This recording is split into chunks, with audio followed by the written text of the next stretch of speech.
Pakistan super লিগে প্রথমবার খেলতে গিয়ে একরাশ হতাশা নিয়ে ফিরেছেন বাংলাদেশের উইকেট রক্ষক ব্যাটার লিটন কুমার দাস। শুরুর আগেই চোটের কারণে তার এবারের পিএসএল অধ্যায় শেষ হয়ে গেছে।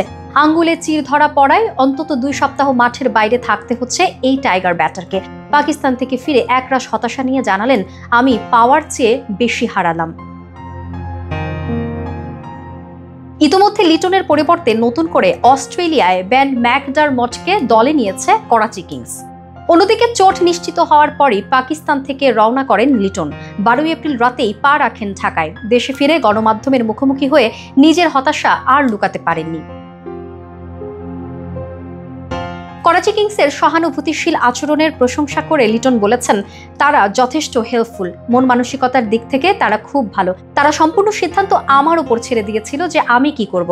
তারা জানতো যে সময় লাগবে, কিন্তু কতটুকু ব্যথা হচ্ছে সেটা বোঝার জন্য আমাকে সময় দিয়েছিল।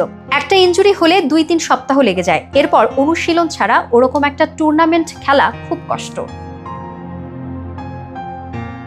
এরপরই হতাশা ঝরে এই টাইগার তারকা জানান, যেহেতু সামনে জাতীয় দলের খেলা আছে, রিকভারি হওয়া দরকার, এজন্যই চলে এসেছি। এবারের পিএসএল থেকে কিছুই নিয়ে আসতে পারিনি, যা হয়েছে লসই হয়েছে। আমার মনে হয় আমি পাওয়ার চেয়ে বেশি হারালাম।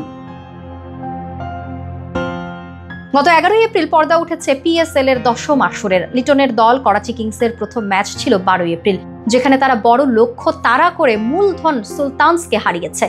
আগে ব্যাট করতে নেমে অধিনায়ক মোহাম্মদ রিজওয়ানের সেঞ্চুরিতে 234 রানের বড় সংগ্রহ দাঁড় করায় সুলতান। সেই লক্ষ্য তাড়া করতে নেমে করাচি 4 বল এবং 4 উইকেট হাতে রেখেই জিতেছে। তাদের হয়ে সেঞ্চুরি করেন জেমস ভিন্স।